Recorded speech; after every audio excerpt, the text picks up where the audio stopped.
kwanza wanasababisha uchafu wa mazingira ambao unasababisha hata muda ambao mvua zinanyesha kama hizi, mitaro inaziba na maji kutwaa. Pili, pia inaweka traffic jams ambazo unakuta mida kama hii, unakuta muda wote foleni haiishi Mbagala kutokana na kusonga barabara. Hivyo wale wapita kwa miguu badala ya kukaa katika njia yao wanatembea kwenye barabara ya magari makubwa. Pili, pia wanafunga ofisi. Unapotaka kuingiza mzigo ofisini unashindwa kwa sababu ya ofisi mpaka ushushie mbali utafute, kwa hiyo unaongeza kosti ya usafiri. Lakini pia kutokana na hilo, najua serikali yetu pendwa ya mama yetu Samia Suluhu Hassan imeleta mchakato wa kuweza kuwapanga katika masoko ambayo yametengenezwa, na nadhani hiyo itakuwa vizuri zaidi ili jiji liweze kuwa safi, lakini pia si wafanyabiashara kuweza kufanya biashara vizuri na biashara zetu ziweze kuonekana. Ushauri wangu mkubwa kwangu ni waende katika maeneo ambayo yameelekezwa na serikali, kwa sababu maeneo yanayokaa kwanza sio salama, ni maeneo ambayo yametengwa kwa ajili ya wapita kwa miguu, lakini pia sio salama kwa sababu pia ni maeneo magari yanapopita ajali inaweza kutokea na ikasababisha majanga zaidi. Kwa hiyo nadhani waelekee kwenye masoko ambayo yamejengwa na serikali ili pia kuongeza mapato katika yale maeneo, kwa sababu baadhi ya maeneo ambayo yamejengwa na serikali masoko hamna watu wanakimbilia barabarani, hivyo inasababisha maeneo hayo kukosa mapato. Kwa jina naitwa John Valerian Moshi, ni mfanyabiashara wa vifaa vya umeme Mbagala. Majina naitwa Amina Sande, ni mfanyabiashara hapa Mbagala, mfanyabiashara wa nafaka. Changamoto iliyopo ni wamachinga, lakini tunamshukuru mama kwa kutoa tamko kwamba wamachinga watolewe ili tuweze kufanya biashara kwa uhuru, kwa sababu wamachinga walikuwa wanatuletea changamoto katika biashara zetu. Wanapaki mbele ya duka, wateja hawaoni dukani, hata mteja akinunua mzigo inakuwa changamoto kwenda kumpakilia. Kwa hiyo tunamshukuru sana mama, tunashukuru na viongozi wetu wafanyabiashara kwa changamoto hii wameweza kuitatua. Hizi siku mbili wamachinga wametoka mbele yetu, tumepata upenyo, maduka yetu yanaonekana mpaka barabarani. Pia imepunguza msongamano wa magari barabarani kwa sababu ilikuwa inaweza sababisha kutokea ajali. Lakini tunamshukuru Mungu kwa sasa hivi hata mteja anapopita barabarani anaweza kuona duka liko pale la nafaka, anapita kununua, kwa hiyo tunapata riziki pasipo kubanwa. Kwa hiyo tunaomba wafanyabiashara warudi sokoni, wafanyabiashara wa machinga warudi sokoni, watupishe tuweze kuonekana. Tumeshakata mitaji sana kwa sababu maduka yetu hayaonekani barabarani.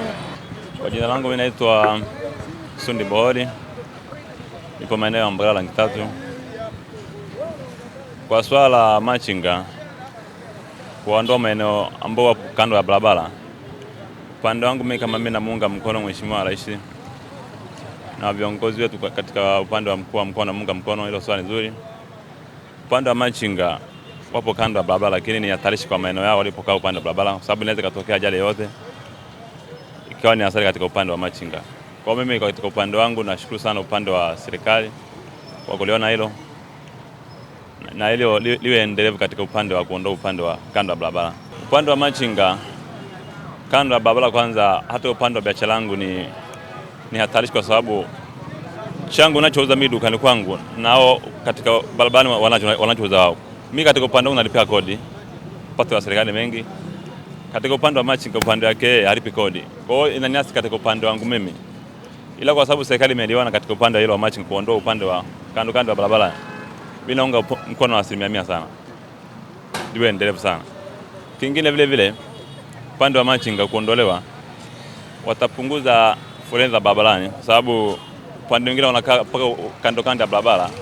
Upande wa malori magari yanajikutana apiti kwa vizuri, kwa sababu kando kuna watu wao machinga. Kwa hiyo kuondoa machinga itapunguza foleni kwa 100% kadhaa.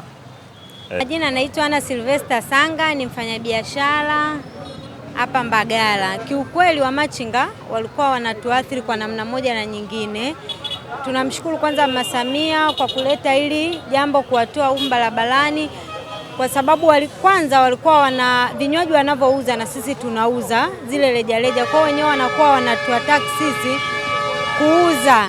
Pili, msongamano wa foleni, yani kwa mfano mtu anakuja kununua vinywaji vya jumla, wenyewe wanakuwa wanazuia hapa barabarani, kwa ilikuwa inatuasili sana kwa namna moja au nyingine. Mimi ningependa kwanza kuwashukuru serikali na jumuiya kwa ujumla. Tunaomba ili jambo liendelee, kwa sababu wamachinga kuna muda kweli kama kipindi hiki wametoka, baadaye tena ikipita muda wakijisahau tena wanarudi. Kwa hili swala tunaomba mlisimamie, kiukweli limekuwa ni kero, mlisimamie liwe endelevu ili na sisi tupate kufanya biashara zetu kwa uhuru na wateja wetu kiujumla. Shukuru kwamba wakiwepo wamachinga biashara inakuwa ngumu kidogo, kutokana na nilivyoeleza hapo mwanzo kwamba wanapokuwa wanafanya biashara ambazo na sisi tunafanya inakuwa kama inatukata.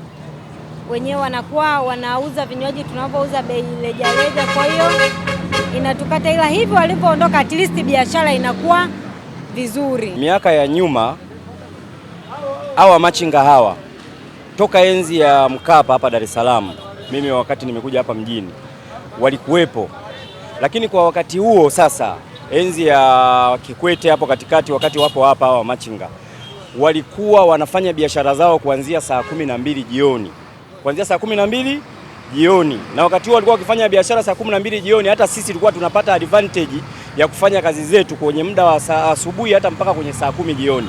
Lakini ilivyokuja hapa katikati, siyo kama vile walirasimishwa kufanya kazi muda wote, ikawa ni kero kubwa kwa wafanyabiashara. Imekuwa ni kero kubwa.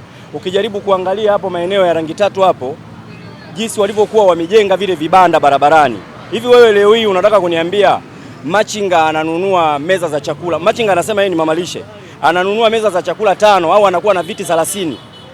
Yule ambaye amekodi frame, yule ambaye ana frame ataweza kulipia kodi ya frame au ataweza kulipa kodi ya serikali kama huyu mtu atakuja kupanga vitu barabarani? Hicho ni kitu ambacho akifanyeje, kitu ambacho hakiwezekani. Kwa hiyo sasa, kwa mimi kama mimi, naomba nimpongeze Mheshimiwa Rais, naomba nimpongeze Mheshimiwa Mkuu wa Wilaya, naomba nimpongeze Mkuu wa Mkoa katika hili. Yoyote ambaye ameratibu hili kuhusu hawa jamaa, mimi nampongeza kwa nguvu zote, kwa sababu wameenda kuondoa ajali za barabarani, wameenda kuondoa upotevu wa kodi kubwa ambayo ilikuwa inapotea kwenye hizi frame.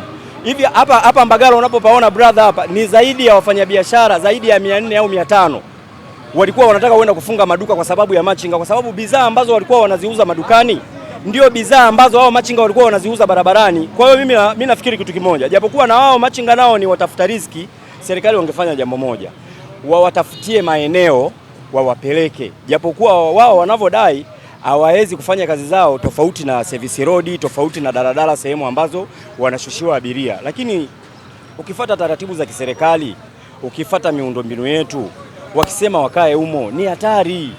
Sisi hatutaweza kufanya biashara, lakini hata na wao vile vile wanajihatarishia maisha yao. Ukiangalia wewe, angalia pale sasa hivi hapo maeneo ya Zakem, watu wamekuja kupanga vitu. Sasa wametoka kwenye service road wameenda kupanga kwenye lami. Hivi sasa hivi gari pale ikifeli break, nini kinaenda kutokea? Sasa hivi kiongozi awaache waendelee kukaa barabarani, siku wanakufa watu 10, si anarudi kulaumiwa wewe kiongozi. Kwa hiyo mimi naona nimewapongeza tu katika hilo, kwa kweli nashukuru sana. Kweli kabisa, foleni ilikuwa inasababisha wakati mwingine na hao machinga, kwa sababu wanakuwa wanajaa, yani wanapanga vitu vyao mpaka pembeni ya barabara. Kwa hiyo gari zinakuwa zinashindwa kupita kwa wakati, kwa sababu unaogopa kwenda kwa njia zote mbili, gari inakuwa haiwezi kupita kulingana kwamba pembeni kuna watu, kwa magari yanakuwa yanapita njia moja. Kwa moja, hiyo ni changamoto ambayo inaweza kusababisha foleni kubwa, lakini tunashukuru kwa sababu serikali imeliona kwa hilo, wamelipambania, ambapo sasa hivi afadhali sasa hivi hatuoni machinga barabarani. Lakini sasa kero kubwa nyingine ambayo ipo ni kwa ajili ya upande wa haya matoyo yanaziba, yani matoyo yanakuja yanaziba kwenye maeneo yetu ya biashara. Kwa hiyo tunashindwa, yani unashindwa hata kupitisha mzigo wako kwenye ofisi kwa wakati, kwa sababu matoyo yameziba. Wateja hawapiti, hawafiki dukani kwa wakati kwa sababu matoyo yameziba mpaka mlangoni pale karibu na ofisi yako. Ushauri wangu ni kwamba watafutiwe eneo ambalo ni rafiki kwao, ambalo wapaki usafiri wao ambao utakuwa ukihitajika, wanatafuta ili wanakuja kupakia tu mzigo wao, ila sio kupaki maeneo ya biashara.